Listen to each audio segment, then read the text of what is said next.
All right, folks. So this is kind of an update of the previous video, and so far we've got some headlights, and this is kind of a turning point for me. I know it seems small, maybe in comparison to all the rest of the stuff that I've done on the car. I've been working on a few things in the last couple of weeks, but I think putting the headlights in, it kind of evolves the personality of the car.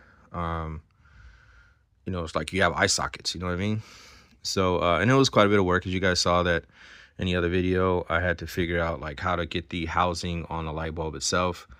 They are 90mm bezels that I had to engineer onto the light, and the ones that you see in there now, they move as you turn the steering wheel, so you have more of a light perspective as you're driving, or you turn the wheel and whatnot. So I don't have the sensors mounted to be able to read the movement of the tire just yet. I'll get to that later on today, because today I want to make the brackets for the bi-xenon lights that are going next to it. Those are going to be fixed, so it shouldn't be that big of a deal, but it's a bigger light, so I had to accommodate for that, make my brackets strong enough to hold them in place, things of that nature. So a little bit different engineering, but the trade-off is that I don't have to worry about clearance allowance and stuff like that like I did for the ones on the outside. Some of the other things that I did too in the last couple of weeks was I had to recreate my housing for my new Spall fans.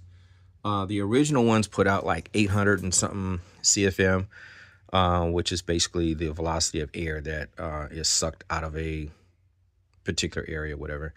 And so each Spall fan, if I'm not mistaken, I think it's like 1200 or something like that. So one Spall fan is equivalent to both of the ones that I had in here almost. So that's kind of huge. And so the way I engineered this was, I've got my clearance. You can see that like a 1/4 inch gap between the actual support of the fans and the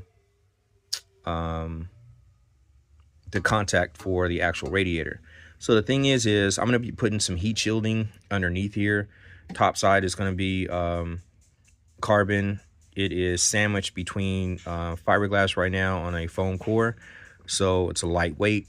But again, it'll have some protection for heat, and then it fits right in here. It just slides in, and so it's sandwiched between the hood itself as it comes down, and so it's not going anywhere. So if I ever wanted to take them out, I literally just slide this out. There's a quick disconnect for the wires to the fans, and kind of liking that.